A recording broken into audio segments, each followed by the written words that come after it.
Inspiring interviews with today's top landlords. This is the Rental Income Podcast. And now, Dan Lange. Jessie, when you started buying rental properties, did you have a lot of money saved up? Oh, Dan, when I started investing, I had no money whatsoever. I spent my entire life savings on the down payment for my personal house, and I got started house hacking. So I started with really nothing. And then when did things really start taking off?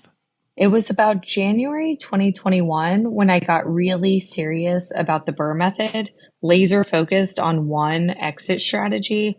And since then, we went from 11 doors to today, just hit 70 doors. On the podcast today, we're going to figure out how someone can go from having no money to having 70 doors in such a short time frame. And what I think is really incredible about Jessie's story is that she didn't have a real estate background. She didn't have any knowledge of rental properties. She just figured out the BRRRR strategy and just kept doing this over and over and over again. So on the show today, we're going to figure out where she's getting the money from to buy these properties. We'll see what types of properties she's buying, how she's fixing them up, and of course, we'll look at all the numbers for one of her deals. Joining us on the show today from Columbus is Jessie Lange. We'll take a quick break to thank our sponsors. We'll come right back and we'll talk to Jessie. It's a lot of work to find a really good rental property. And when you actually find that property, you want to make sure you're working with a lender that can get that loan closed. The lender that I recommend is Chaley Ridge from Ridge Lending Group. She's a nationwide lender and her specialty is helping investors finance rental properties. She has a ton of loan programs and she can find something customized to you for your situation. If you want to find out more or you're ready to get started today, just go to ridgelendinggroup.com. That's RIDGE lendinggroup.com, NMLS 42056. I am way too busy to cook, but it's important for me to eat healthy, and that's why I love Factor. Every week, Factor sends me a big box that has all my meals for that week. Everything is fresh. The only thing I need to do is heat it up and dinner is ready. I love the variety. They have a big list you can pick from with all your meals for that week. Everything is dietitian approved and ready to eat in just 2 minutes. This week, I've been picking from the Protein Plus menu. Every item has 30 grams or more of protein, and it's all been really good. They also have breakfast and lunch options. Everything is totally customizable to your needs.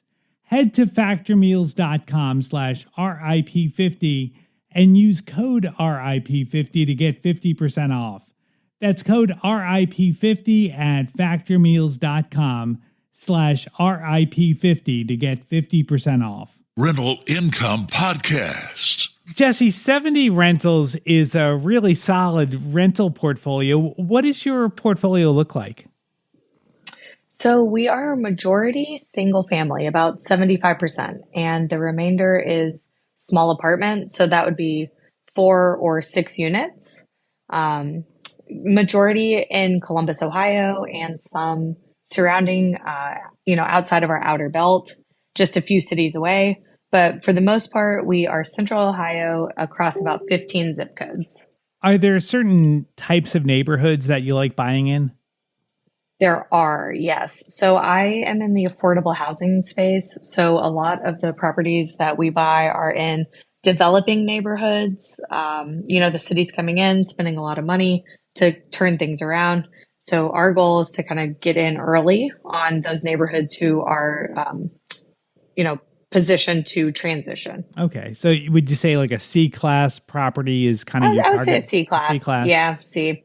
We stay away from any war zones, but Columbus, there aren't that many to begin with. So we're pretty open to most neighborhoods here. Are most of your tenants cash paying or do you do Section 8?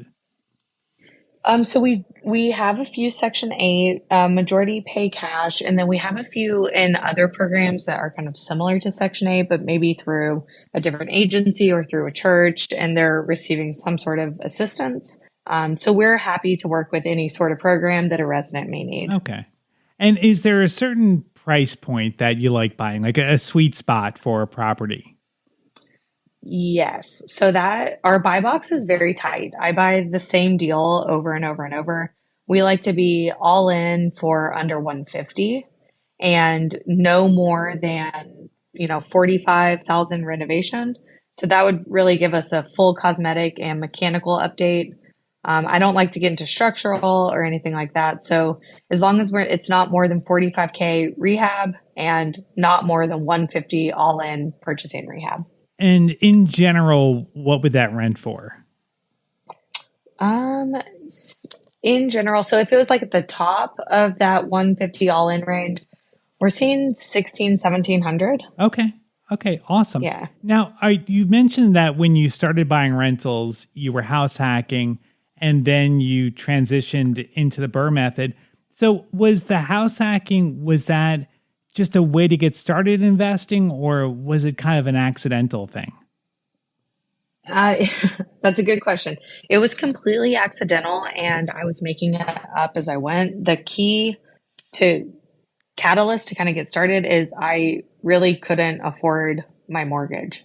So, I mean, I could, but I wouldn't be able to do anything else I wanted to do. Mm-hmm. So I was like, hey, let me just move some people in and into these spare bedrooms and then, collect some money. So I didn't even know house hacking was a term. I really was making it up. Yeah, it was just a survival mechanism, I guess. You were just buying 100%. the property and renting out rooms. And so you did this a couple of times. Like when you bought the second property, was that, were you thinking more in terms of, well, the first property worked out, let's do it again?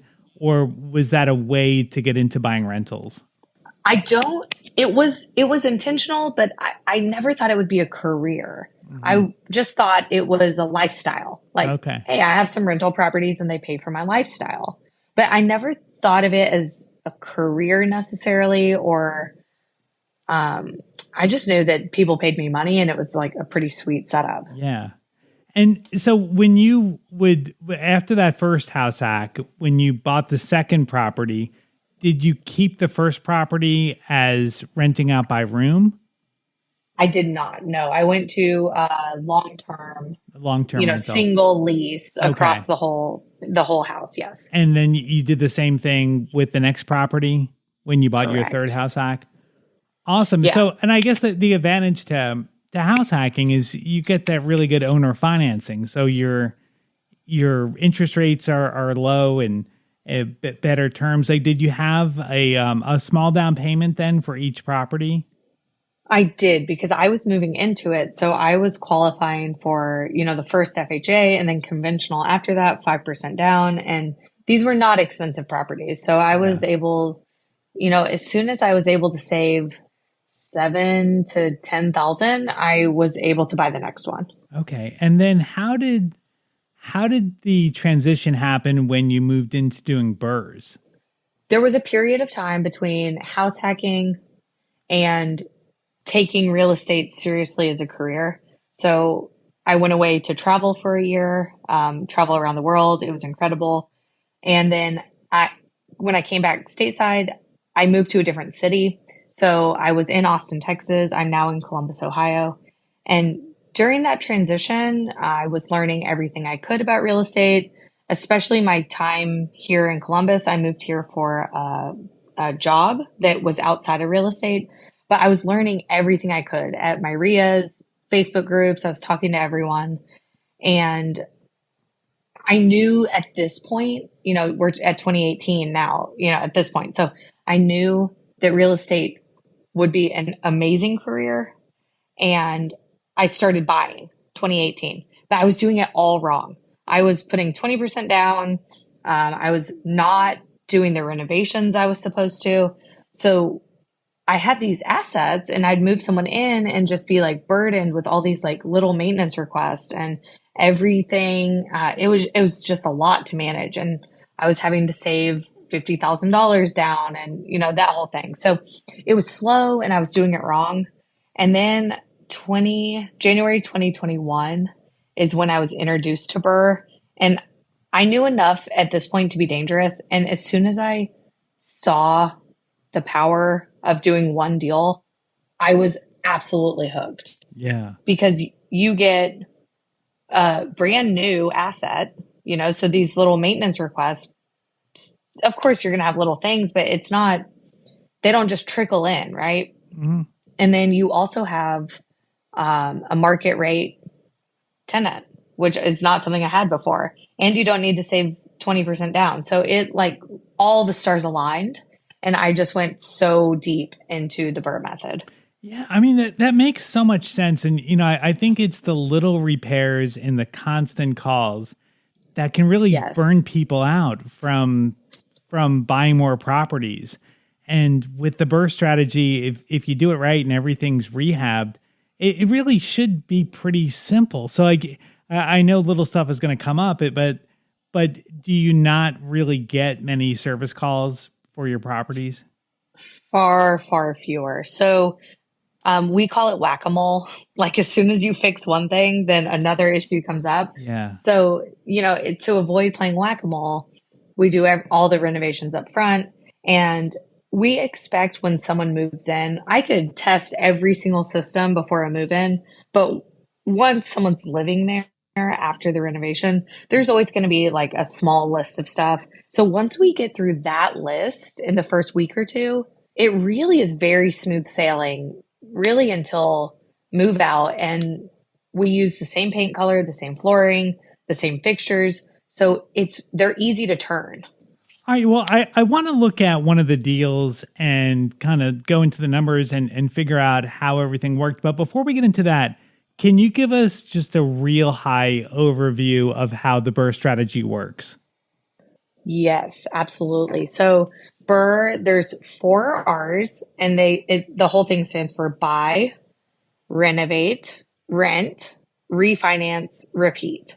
So we're buying a property under market value that needs renovations. Then we're on, first R, renovate. We are completing anything safety or function that the property needs, cosmetics. Like I said, we don't like to go over 45K. So they're not huge rehabs. We're not moving walls, anything like that. We're just getting them nice, safe, clean, ready for a renter. And then the next R is rent. At this point, we have this like beautiful, relatively new asset that people want to live in. So we're able to charge market rent. So someone moves in at market rent. Then we move to refinance, where we have this beautiful package that we've created. We have, an asset that is worth a lot more than what we paid because we did the renovations to it. And then we have a lease that's at market rent. So between those two things, I take it to a bank and they want to refinance. So we're, right now looking at about 75% loan to value. So we have a new appraised value. We take out 75% of that. We pay off our hard money. We pay off our private money. We, pay off the renovation costs and all that. And then get our money back. The perfect BRRRR, you get all your money back. And then the last R is repeat. You do it again. What went well? What didn't go well? What can I outsource? What, we write everything down in our tracking systems, and then we do it again. It sounds so simple when you break it down like that, but there's so many little steps in there that, being able to find that property under market value and finding the right contractors and figuring out what you're going to rehab and what you're not going to touch, and then getting the right tenant in there. Well, was it hard to kind of figure that all out as you were learning this? I joke that I've made every mistake you can imagine. So yes, it was difficult. Thankfully I had an amazing mentor who held my hand through every fire, through every freak out. Any proactive questions, was able to help. So my community has been absolutely huge in my success. But overall, yeah, it was hard. You have to really overcome mindset work. Like owning 70 rentals is never something that I thought I would do even just a couple years ago. So to really shift, what are you capable of? What powers you have? Like I have a big growth for me has been letting go of control, outsourcing. That's been huge for me. Yeah. So yeah, it's been hard. And it's not just like you mentioned, the tasks, because those can be a system, right? Mm-hmm. You do the same thing over and over and over, and each one's slightly different, but for the most part, it's repeatable. Yeah. For me, the hardest part has been the mindset, the business owner, the strategy, that side of it. And it just sounds like you've done so many of these. I mean, what, you've done like 60 BRRRRs in the last 2 or 3 years? Yeah. Like, is that just overwhelming? Like, it just like you must just always have multiple projects going on at any one time. We do. So we like to have at least one property in each letter, BRRRR. It's often more than one, but that would be the minimum. So we kind of like spread out the workload across, my lender's only focused on one or two at a time. Yeah. My contractor's one or two at a time. So we're doing it like that. It's a lot, but like I said, it's so repeatable. And I have admin. Her name's Cassie. She's absolutely fantastic.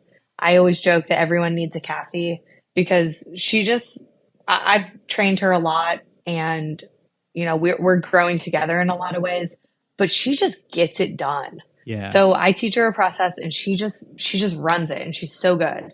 And so I couldn't do it myself. And as far as the management, is she helping you with managing the properties too? Yes. Okay. Yeah, for sure. Yeah, because we self-manage all of these. Wow. I mean, that is just crazy. I mean, to add that many properties so quickly. Now, let me ask you about the money. So there's two sources of money that you mentioned.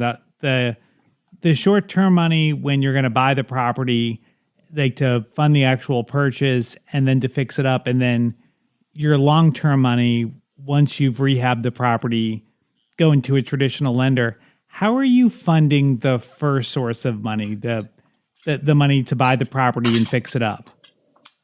So the majority of the purchase funds are through hard money lenders that are, high interest, short term. They're easy to work with. I've built a great personal relationship with, all of our hard money lenders where, of course, I have to submit the required documents, but, we're kind of at the point that it's like, hey, if Jessie says it's a deal, then let's fund it. Mm-hmm. So, of course, there's a lot of fees. And then the last probably 18 months or so, I have put a lot more focus on raising private money, which is just, working one-on-one with an individual who maybe has an IRA or 401k or just cash sitting in the bank, maybe a home equity loan where they are taking that money out for, 7-8%. I'm paying them 12%. So they're just taking the spread on their HELOC, just all sorts of different ways that individual people want to get involved in what I'm doing, but they don't want to buy real estate themselves. Yeah. And then once the property is fixed up and you refi it into a traditional mortgage, does it ever keep you up at night worrying about the 70 mortgage payments you have to make every month? We're borrowing 75%. I don't feel that that's over leveraged because here in Central Ohio, the development and the growth plans are, full steam ahead. So even if I'm leveraged 75% on day one, on day 365, even a year later, that could be 60, 65%. Mm-hmm. Then, right. Over that time, we have principal pay down as well. So I don't lose sleep. I don't. Awesome. I feel very confident in the strategy. Yeah. Yeah. All right. Well, let's dive into one of your deals here. So tell us about this property. Yeah. So we recently purchased, we just wrapped up this refi. So it's a great case study. We purchased a 4-bedroom, 2-bath in Columbus, Ohio. It's about 1,650 square feet. and we bought it June 15th this year. So kind of mid-year. We purchased it for $85,000 using hard money. Our hard money lender funded 90% of the purchase, 100% of the rehab, and we made monthly interest-only payments during the time that we had that money. Okay. And for the rehab, what did you do to the property? So we did a full cosmetic renovation, new kitchen, 2 new bathrooms, new mechanicals, new windows. It wasn't all new mechanicals, just the ones that we needed. I think in this one, it was just a hot water tank. So a hot water tank, a full cosmetic, and new windows. And we spent about $43,000 labor and materials, and the project was run by a GC. Okay. All right. So 85,000 purchase price, 43 for the rehab. So you're all in at 128. And does that include the hard money cost too, or was that separate? No. So the calculator I used to underwrite all of this, it has the finance cost pulled out separately. And so between points and everything, we're just at about $3,000 finance cost for the hard money. Okay. All right. So then when you went to the bank to get your long-term financing, did you get everything back? The purchase price, the rehab money, the finance, and then you got your down payment money back too? I did, yes. Awesome. So we were all in, you had 28. I have a bunch of little fees in here. We were all in for 136. Okay. It was, the formal number. Yeah. All in for 136, and then it appraised for 195. Okay. Awesome. So yeah, it was a good one. Yeah. We underwrote it at 175, so that was a nice little bonus. Yeah. And what's that property rented for today? We're at 1,600. All right. And how much is your mortgage payment now? We're $1,281. Okay. So you've got $319 before any repairs or vacancy or anything. How do you budget for repairs and vacancy? So the way that we budget is just a flat percent of the gross monthly rent, and repairs, we take 5%. And remember, this property is fully renovated. Right. So, that's $80 a month, assuming nothing happens for 3-4 months, and then there's a leak under the sink or whatever it is. Like, that's more than enough to cover. Yeah. So then If something, and then 5% for vacancies as well. Okay. So about $160 a month, you're budgeting, whether you spend that or not, who knows, but you've got that money set aside. Yes. So then with all your 70 rentals, you're doing a similar thing. So you've got this big repair bucket of money coming in every month. Does it work out that you're actually spending a lot of that for repairs and vacancy? We are, yeah. Okay. So the 5% it tweaks, right? If for some, it's gone down over time. I used to be more conservative until I have kind of locked in over time our actual repair spend. And of course, we have our reserves and we have our capital expense account. So if something major happened, there's funds there for that. But we're just saying maintenance or repairs, like the little things. Hey, our porch light isn't working. But it's been plenty. And we have been able to tweak it over time with how much we set aside. All right. So you've got about $160 a month in cash flow, but then you've also created like $50,000-$60,000 in equity. Correct. By doing the BRRRR. And then, so we pulled out $6,000 cash, and then we also created equity of 25% of 195. So that's about another $50K. That's awesome. It's like, and you're just going to keep doing this. It's like you're just forever building your wealth. I love it. It's addicting. The amount of wealth that Jessie is creating with this is really mind-boggling when you think about it, that every time she buys a property, as long as she can keep these numbers up, she's growing her net worth by $50,000. She's adding $160 a month to her cash flow. And then when you factor in the mortgage paydown, that alone has got to be in the six figures every year. So it's crazy to think that she's still doing this. She's continuing to grow, continuing to add to her bottom line. And I think it's great. I think what Jessie is doing is really awesome. Well, if anyone wants to connect with Jessie, I've got her contact information on the website. You can find it at rentalincomepodcast.com/episode 436. I'd like to thank today's sponsor for making this episode possible. It's Chaley Ridge from Ridge Lending Group. Chaley is a nationwide lender, and her specialty is helping investors finance rental properties.